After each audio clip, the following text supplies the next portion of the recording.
Estamos em Apocalipse 14 e agora vamos continuar o nosso estudo a partir do versículo 8. Dê uma pausa no vídeo, faça sua oração pedindo a iluminação do Espírito Santo para entender o que eu vou dizer aqui e volte para prosseguirmos com o estudo. Se você gosta de assistir aos vídeos do canal, por favor inscreva-se, comente, compartilhe e deixe o seu gostei. Vamos lá, Apocalipse 14, versículo 8.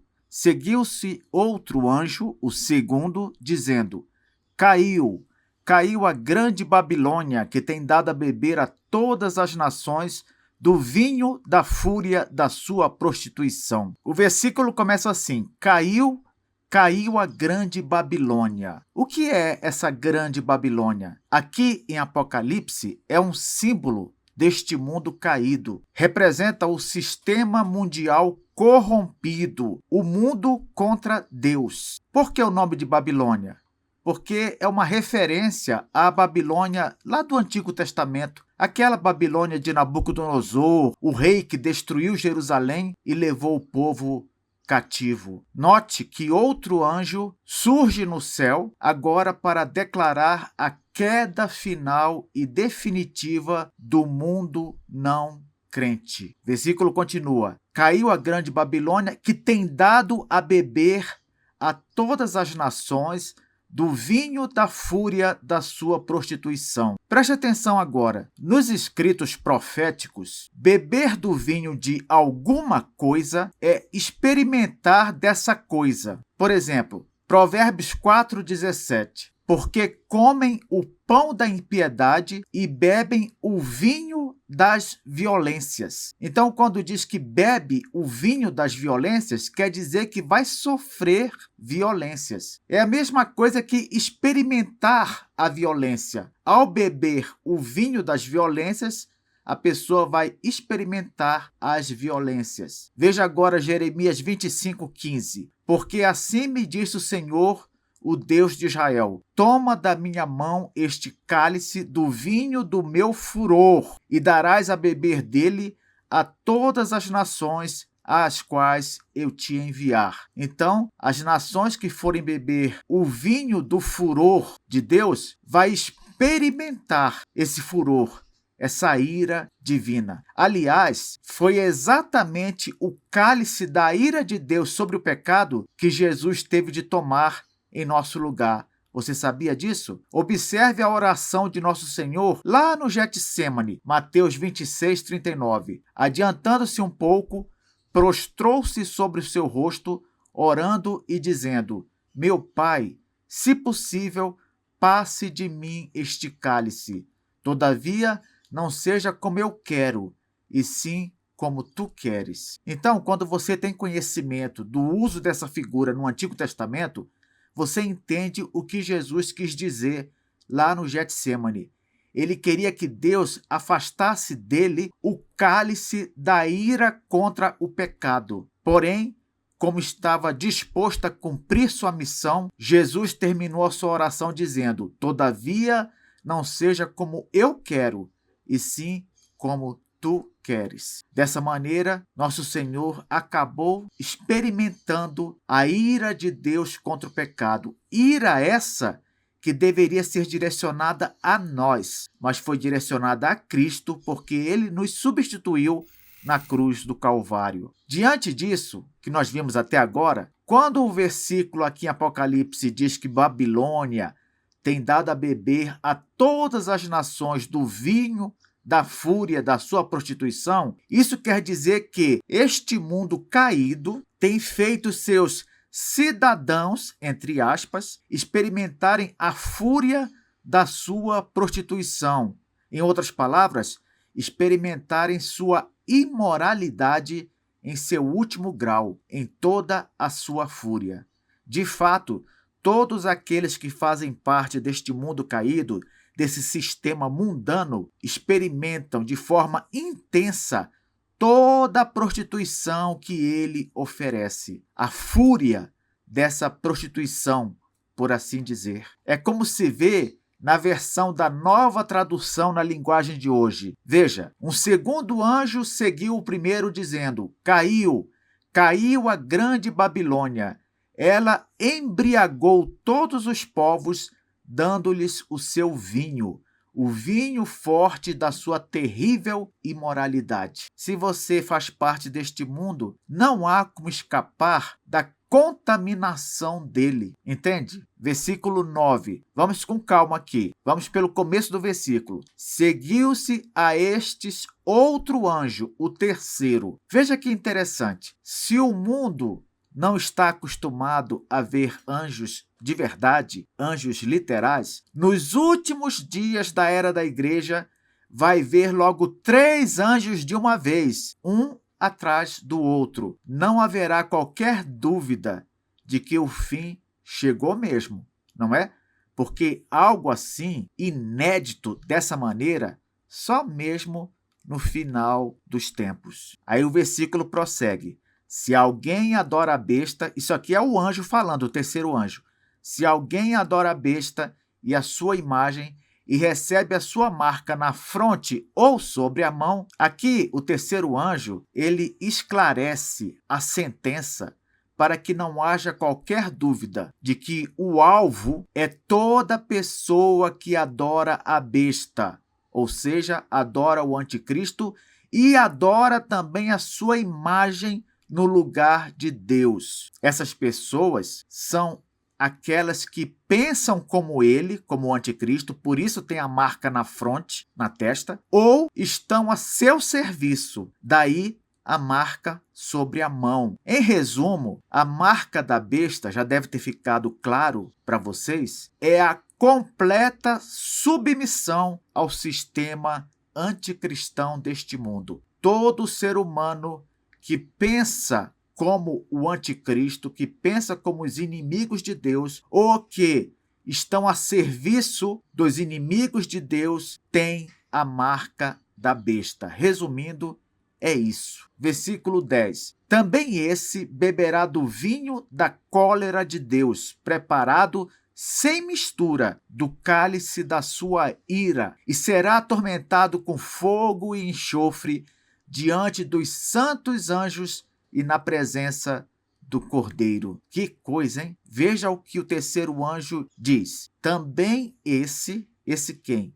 Aquele que tem a marca da besta. Beberá do vinho da cólera de Deus. Nós já vimos que beber do vinho de alguma coisa é experimentar essa alguma coisa. Então, o que tem a marca da besta, seja em qualquer época da era da igreja, vai experimentar a cólera de Deus. Professor, o que é cólera mesmo? É fúria, ira. E o versículo continua. Vinho da cólera de Deus, preparado sem mistura do cálice da sua ira. Perceba que não será um vinho misturado com água, porque às vezes, se a pessoa quiser amenizar os efeitos do vinho, do álcool presente no vinho, ela mistura esse vinho com água. Só que esse vinho da ira de Deus, destinado aos que têm a marca da besta, esse vinho não será diluído, não será amenizado nos seus efeitos. Não, a pessoa vai experimentar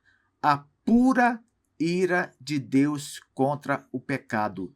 Por isso que o versículo diz que é um vinho sem mistura. Por fim, essa pessoa, no final, será atormentada com fogo e enxofre. Ora, fogo e enxofre, na Bíblia, são símbolos clássicos da punição eterna de Deus. É uma figura que tem a sua origem na punição literal de Sodoma e Gomorra. Lembra? Vamos lá até Gênesis 19, versículos 24 e 25. Então, fez o Senhor chover enxofre e fogo da parte do Senhor sobre Sodoma e Gomorra, e subverteu aquelas cidades, e toda a campina, e todos os moradores das cidades, e o que nascia na terra. É daí, desse episódio de Sodoma e Gomorra, que vem o fogo e enxofre como símbolos do sofrimento eterno. É claro que lá, em Sodoma e Gomorra, houve enxofre e fogo reais, de verdade. Ainda assim, eles são utilizados também como símbolo do inferno. Por que eu falo símbolo do inferno e não do inferno literal? Por quê? Porque provavelmente e agora eu peço novamente a sua atenção. Provavelmente, o inferno não terá um fogo literal. Por quê? Porque Jesus se refere a ele, ao inferno, como um lugar de trevas. Veja o que diz em Mateus 8,12. Ao passo que os filhos do reino serão lançados para fora, nas trevas. Ali haverá choro e ranger de dentes. Veja que é impossível que luz e trevas estejam literalmente no mesmo lugar, não é verdade? Como é que pode? A luz do fogo e as trevas juntas, no mesmo lugar? Não, não pode. Por isso, seria mais prudente nós entendermos a menção do fogo em relação ao inferno como um símbolo de um tormento físico doloroso. De fato, em uma reportagem do site O Globo, e eu vou deixar o link na descrição deste vídeo, olha o que diz lá nessa reportagem. O fogo é uma das formas mais terríveis de morrer. Pele carbonizada, músculos carbonizados e órgãos internos fervem ou entram em colapso. Antes de perder a vida,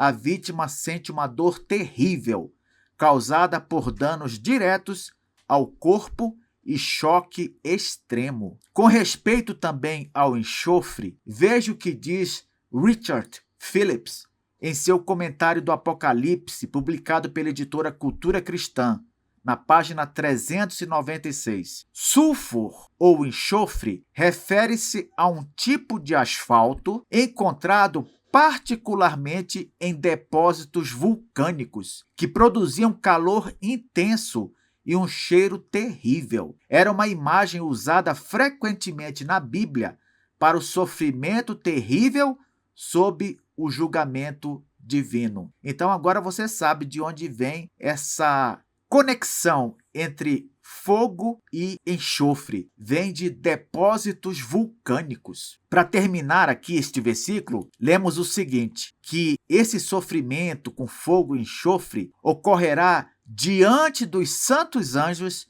e na presença do Cordeiro. Isto é, os não crentes sofrerão no inferno diante dos santos anjos e na presença do Cordeiro. Ainda bem que nós, crentes, não veremos essa cena lamentável, triste, desesperadora. Mas os anjos de Deus, os anjos bons e o próprio Cristo, sim, eles verão. Versículo 11. A fumaça do seu tormento sobe pelos séculos dos séculos e não tem descanso algum, nem de dia nem de noite, os adoradores da besta e da sua imagem e quem quer que receba a marca do seu nome. Vamos com bastante cuidado aqui neste versículo 11.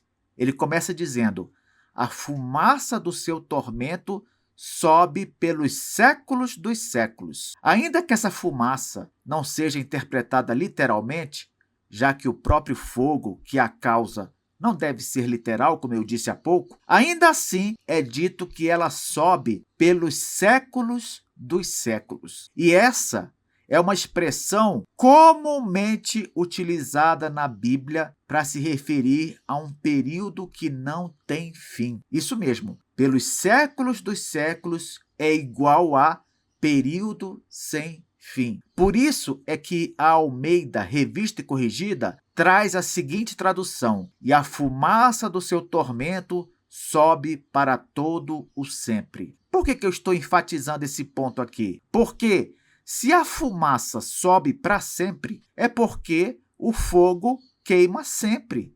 Isto é, o tormento dura para sempre. Logo, não se pode pensar que os não crentes sofrerão no inferno apenas por um tempo e depois deixarão de existir. O sofrimento infernal na Bíblia é um sofrimento eterno, não tem fim. Isso é confirmado na continuação do versículo. Basta ler.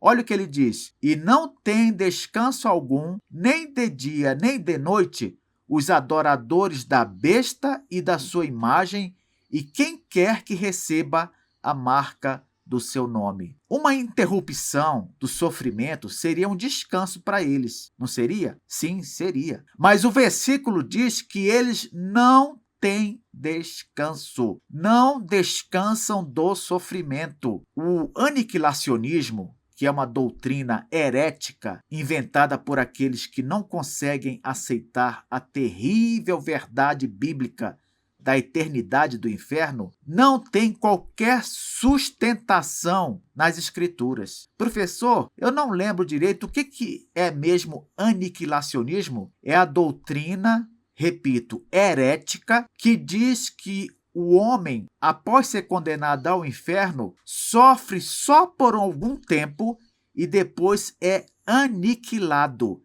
Ele não fica sofrendo eternamente, só por um tempo. Quem inventou essa doutrina não aceita a verdade bíblica de que o sofrimento é eterno. E por que não aceita? Porque isso é realmente chocante demais. Eu mesmo admito, é chocante, mas não é por isso que vamos negar uma doutrina claramente bíblica. Versículo 12, para terminar. Aqui está a perseverança dos santos, os que guardam os mandamentos de Deus e a fé em Jesus. Note agora, meu irmão, minha irmã, que após mencionar o castigo que espera os não crentes, o apóstolo João conclui que aqui está a perseverança dos santos, isto é, daqueles que guardam os mandamentos de Deus e a fé em Jesus. Mas aqui onde? Em que? Resposta: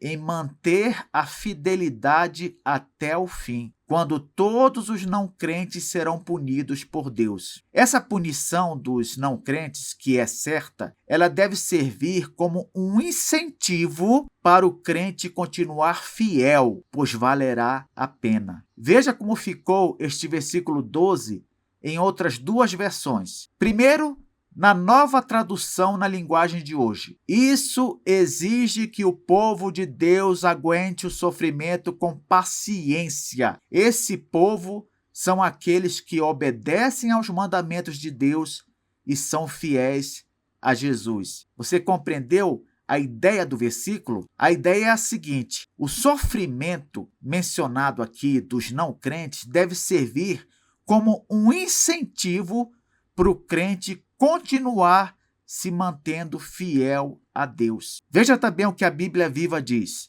que isto anime o povo de Deus a suportar com perseverança cada provação e perseguição, porque os santos dele são os que, até o fim, permanecem firmes na obediência às suas ordens e na confiança de Jesus. Para terminar, o versículo enfatizou: os que guardam os mandamentos de Deus e a fé em Jesus. Por que terminou assim? Para deixar muito claro que os verdadeiros cristãos, os que vão se manter fiéis até o fim, eles procuram obedecer aos mandamentos e também manter a confiança em Cristo. Em outras palavras, eles fazem duas coisas, não é uma coisa só não. Eles obedecem à palavra e confiam em Jesus como Salvador. Mas, professor, a salvação, ela não independe da nossa obediência? Ela não é só pela graça? Sim,